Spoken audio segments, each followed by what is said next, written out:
오늘 일부 예배 하나님의 말씀은 에스겔 29장 1절에서 7절까지 말씀입니다. 에스겔 29장 1절에서 7절까지의 말씀 우리가 한 목소리로 읽도록 하겠습니다. 열째의 열째 달 열두째 날에 여호와의 말씀이 내게 임하여 이르시되 인자야 너는 애굽의 바로 왕과 온 애굽으로 얼굴을 향하고 예언하라. 너는 말하여 이르기를 주 여호와께서 이같이 말씀하시되 애굽의 바로 왕이여 내가 너를 대적하노라. 너는 자기의 강들 가운데에 누운 큰 악어라. 스스로 이르기를 나의 이 강은 내 것이라. 내가 나를 위하여 만들었다 하는도다. 내가 갈고리로 내 아가미를 꿰고 너의 강의 고기가 내 비늘에 붙게 하고 내 비늘에 붙은 강의 모든 고기와 함께 너를 너의 강들 가운데에서 끌어내고 너와 너의 강의 모든 고기를 들에 던지리니 내가 지면에 떨어지고 다시는 거두거나 모으지 못할 것은 내가 너를 들짐승과 공중의 새의 먹이로 주었음이라. 애굽의 모든 주민이 내가 여호와인 줄을 알리라. 애굽은 본래 이스라엘 족속에게 갈대 지팡이라. 그들이 너를 손으로 잡은즉 내가 부러져서 그들의 모든 어깨를 찢었고 그들이 너를 의지한즉 내가 부러져서 그들의 모든 허리가 흔들리게 하였느니라. 아멘. 성숙한 어른이 돼간다는 것은 우리가 세상에서 세상적으로 좋아했던 것들 또 의지했던 것들을 이렇게 하나 둘씩 내려놓는 것부터 시작이 됩니다. 어렸을 때 좋아하는 것들이 굉장히 많이 있는데 특히나 이렇게 달콤한 것 또 단 것들을 많이 좋아하게 되죠. 뭐 예를 들어서 사탕이라든지 초콜릿이라든지 그런 아이스크림들 이런 것들 어렸을 때 굉장히 좋아했지만 점점 어른이 돼가면서 그것들이 여전히 우리 입속에 달콤함을 주지만 그래서 여전히 손이 가지만 그것이 몸에 좋지 않은 것을 알기 때문에 하나 둘씩 또 그것들을 내려놓고 끊고 또 먹지 않게 되는 것입니다. 저에게 있어서 커피도 마찬가지인 것 같아요. 좀 젊었을 때는 이렇게 믹스 커피 좋아하고 또 이렇게 커피 위에 이렇게 크림 잔뜩 올려놓은 거 그런 거 좋아했는데 좀 나이가 좀 먹으면서 그런 것들을 좀 이렇게 끊고 이제는 좀 화려한 것보다 좀 단순하고 깔끔한 그런 블랙커피 마시게 됩니다. 무언가를 의지하는 것도 좀 비슷한 면이 있는 것 같아요. 좀 젊었을 때는 내 힘, 또 내 경험, 또 어떤 내 열정을 의지했다면 성숙한 신앙의 어른이 돼간다는 것은 이런 것들이 부질없다는 것을 인정하고 하나 둘씩 내려놓고 하나님을 조금씩 더 바라보게 되는 과정이 아닌가 싶습니다. 자신을 가만히 한번 살펴볼 때 우리는 지금 어떤 성장 단계에 와 있을까요? 여러분들은 어떠십니까? 에스겔 29장부터 32장까지의 내용은 애굽 심판에 대한 하나님의 말씀입니다. 하나님의 심판이 이스라엘과 유다 그리고 그 주변 나라까지 임하게 되는데 그 주변 나라의 마지막 심판에 대한 그 예언이 바로 이 애굽입니다. 애굽. 이 주변 나라들에 대한 심판의 내용이 쭉 앞에 내용이 나오지만 좀 특이한 점이 있다면 이 애굽에 대한 그 심판 내용이 굉장히 방대하다는 것입니다. 무려 29장부터 32장까지 무려 4장에 걸쳐서 쓰여진 것을 보게 돼요.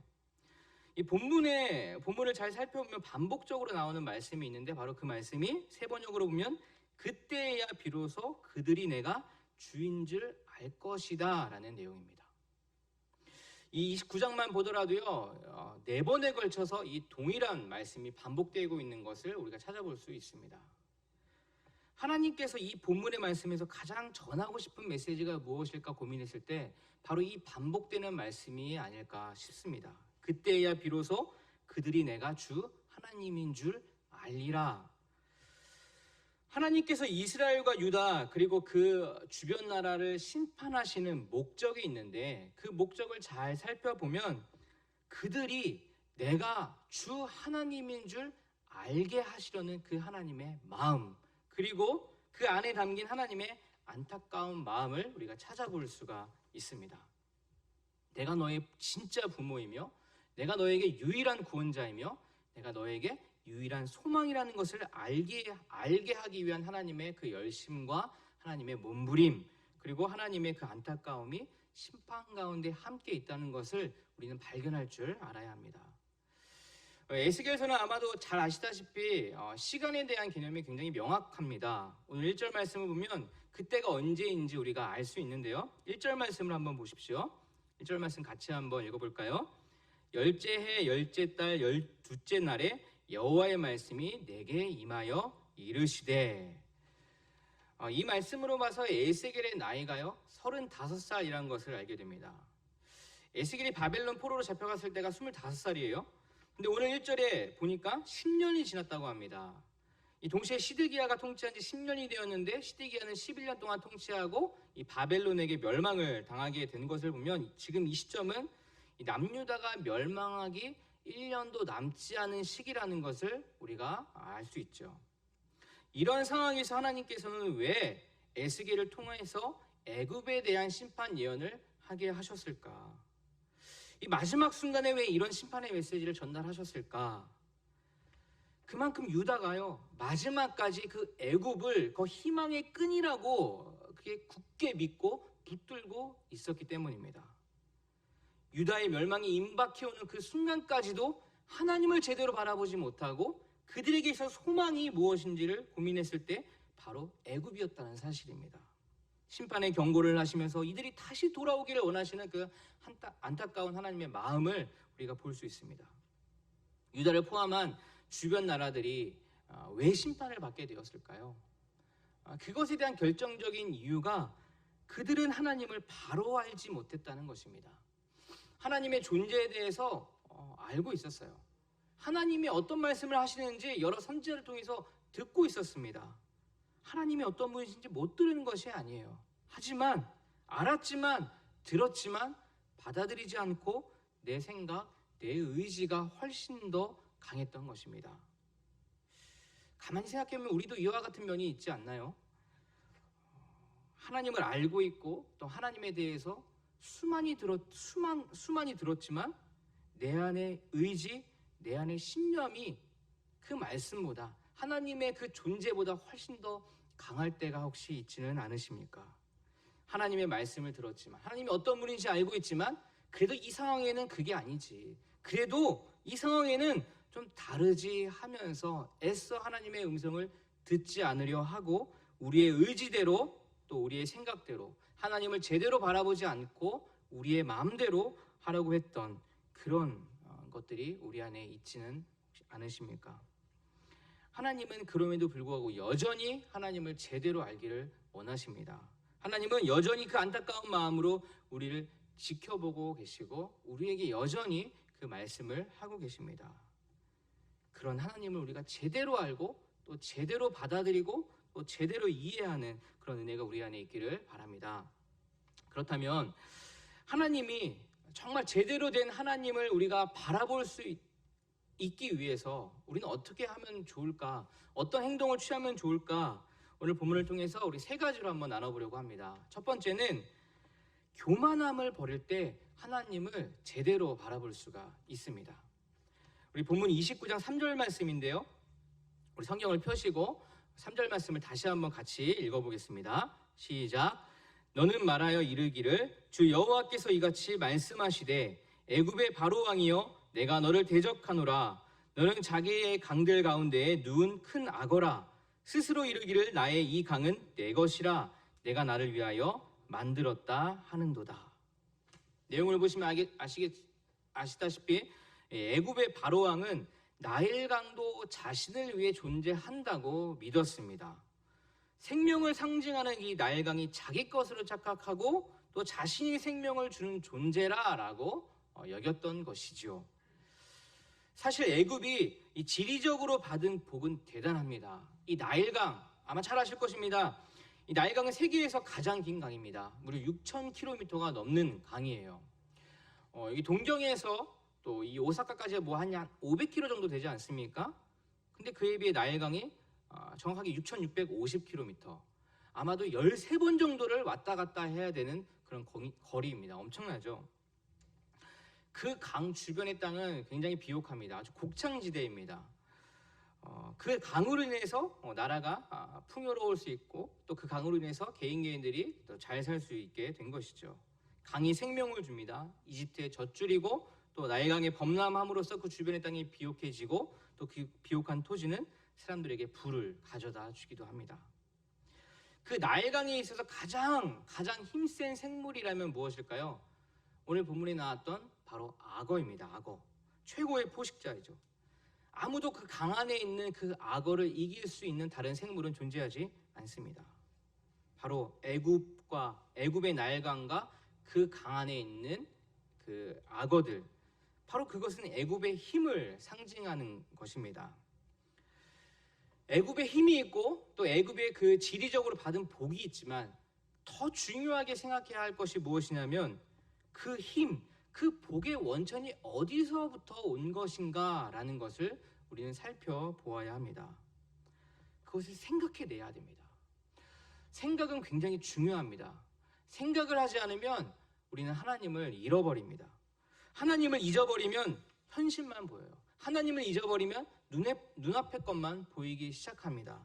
다 내 것으로 착각하고 세상이 말은 그렇지 않지만 마치 나를 중심으로 도는 것처럼 그렇게 착각하게 됩니다. 아니라고 하지만 내 언어를 가만히 들어보거나 내 행동을 가만히 보면 내가 내 중심적으로 생각하고 있구나 라는 것을 금방 보게 됩니다. 이런 상태를 우리는 교만이라고 하죠. 사실 눈에 보이는 교만, 예를 들어서 어깨에 힘을 주고 다니고 이렇게 입술로 여러 가지 교만한 말들을 하는 것, 사실 그것들이 굉장히 심각해 보일 수도 있는데 사실 눈에 띄는 교만은 별 두려움의 대상이 아닙니다. 왜냐하면 나만 모르고 주변 사람들 다 알기 때문에 나는 주변 사람들을 통해서 내 교만을 고칠 수 있기 때문이에요. 근데 나만 알고 있는 그런 교만들이 있어요. 다른 사람들 잘 눈에 띄지 않는 나만 알고 있는 교만.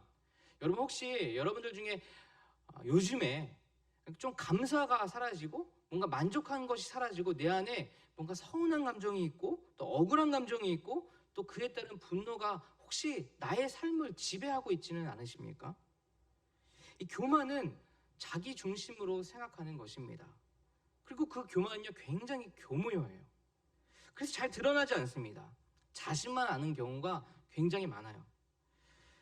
악어는 강에서는 정말 천하무적입니다. 가끔 그 동물의 왕국을 보면 그 물을 마시고 있는 그 힘센 동물을 슬금슬금 강 안에서 이렇게 보이지 않게 이렇게 슬금슬금 다가가서 한 번에 그 큰 입으로 그 동물을 확 무는 것을 보게 됩니다. 한 번 물면은 그 힘세 보이는 동물도 그 강 안에서는 속수무책입니다. 결국 악어의 먹이가 되고 생명을 잃고 맙니다. 하지만 그 악어의 힘은요 강 안에서만입니다. 그 강 밖에서는요 그 놀라운 힘이 사라지는 것을 보게 됩니다. 가끔 그 동물의 왕국에서 보면요 악어가 이 강 밖에서 쉬고 있는 것을 어떤 다른 그런 포식자가 보고 슬금슬금 다가가서 그 악어를 사냥하는 것을 보게 됩니다. 강 안에서는 이길 자가 없는 놀라운 힘을 가진 악어가 강 밖에서는 다른 포식자의 먹이가 된다는 것을 보게 됩니다. 교만이 이와 비슷한 면이 있어요. 조금 밖을 벗어나게 되면 자신이 얼마나 무지하고 자신이 얼마나 어리석은지를 알게 된다는 것이죠.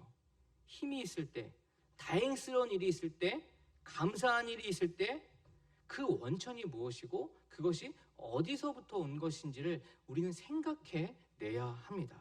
누구로부터 왔는지를 잘 살펴봐야 하는 것입니다. 교만은 하나님의 최선을 하나님의 최악으로 바꾸는 힘을 가지고 있어요.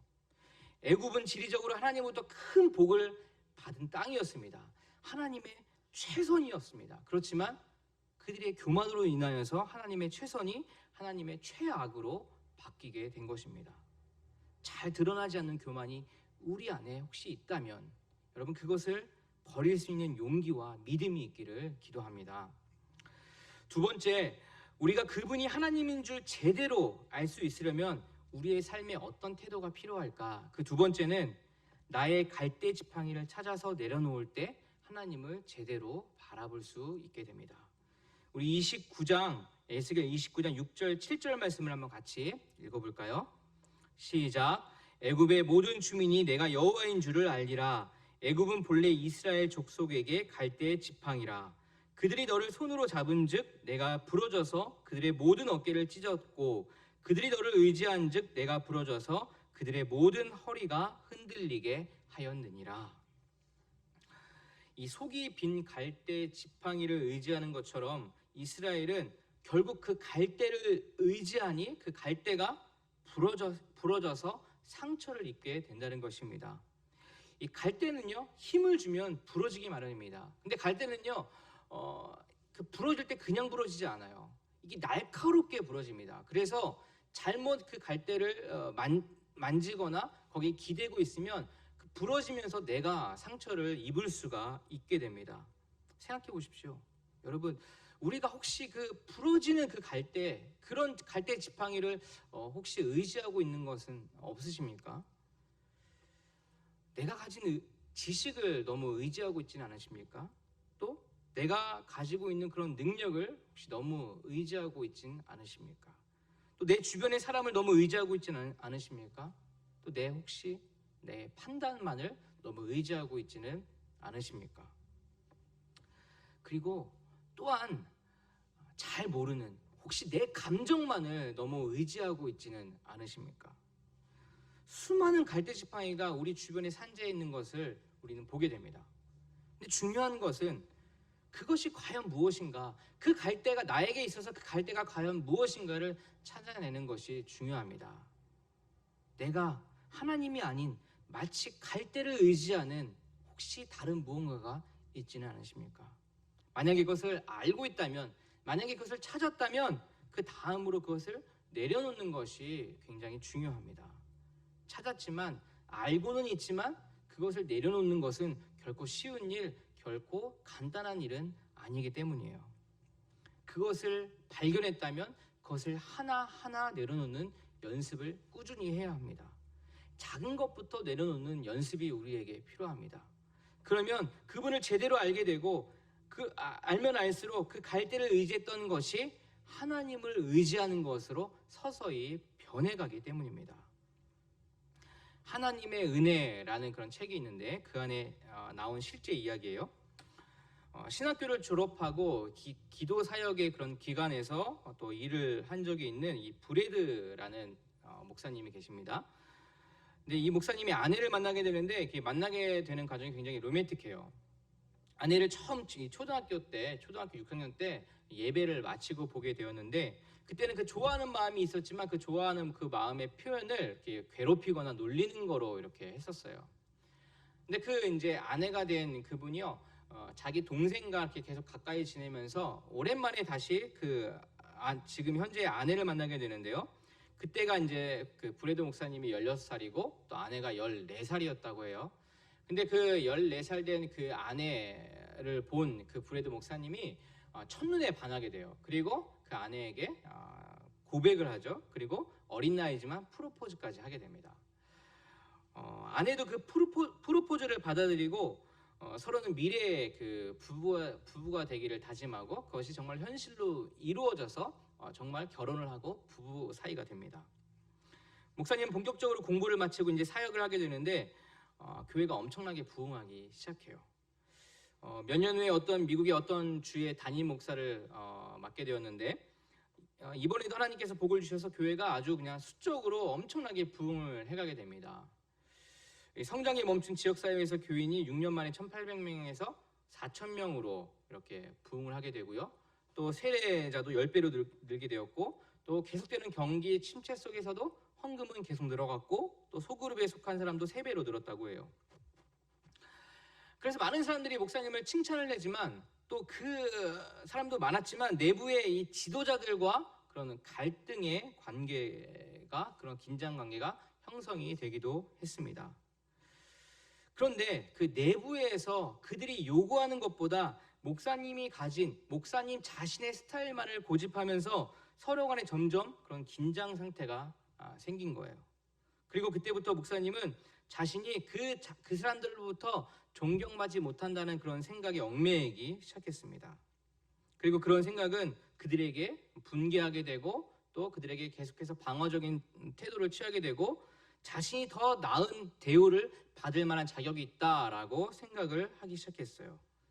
그것에 대해 브레드 목사님은 이렇게 말을 합니다. 당시 자신은 하나님의 주권을 신뢰하지 않았다라고 이렇게 고백을 해요.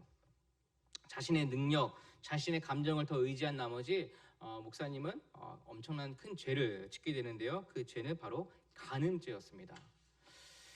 당시 기억을 떠올리면서 브레드 목사는 이렇게 말했습니다. 처음 그 사람을 만나러 갈 때부터 스스로는 발길을 돌려야 한다는 것을 알고 있었다. 그런데도 일부러 밀어붙였다. 왜냐하면 자신에게 그런 권리가 있다고 생각했기 때문이다. 그 정도로 자기 기만에 빠져 있었다라고 말을 합니다.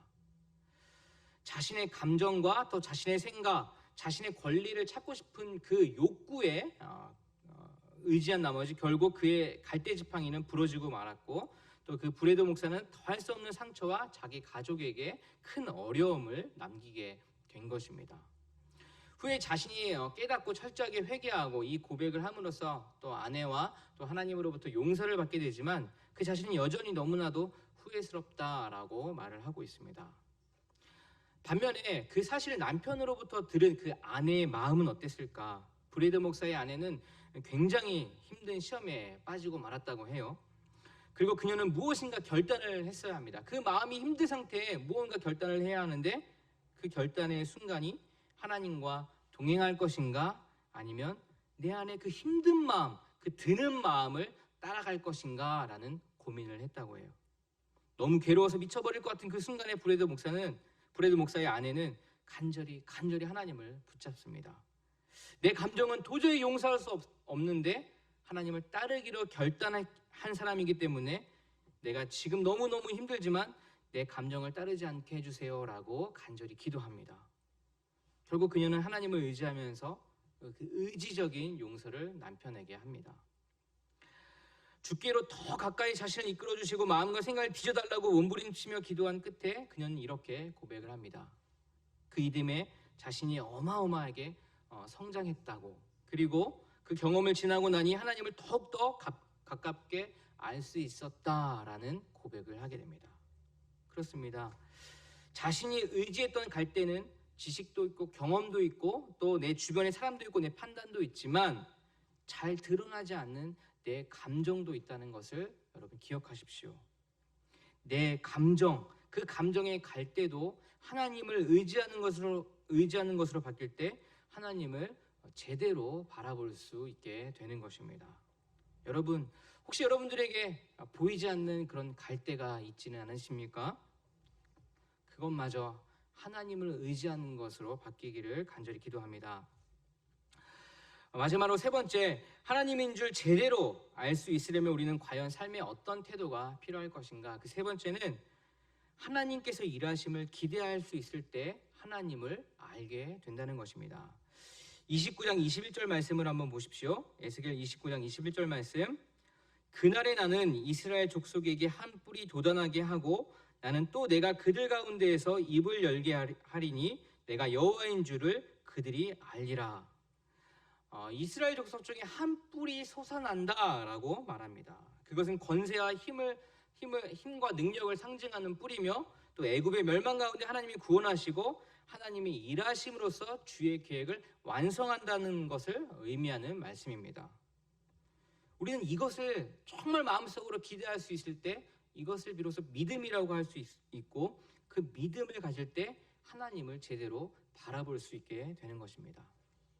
여호와의 날 이런 말씀 많이 나오는데 여호와의 날이라는 것이 어떤 사람에게는 심판의 날이 되고 그것이 끝이 되는 날이기도 하지만 또 어떤 사람에게는 그 여호와의 날이 또 다른 새로운 날의 시작이 되기도 합니다.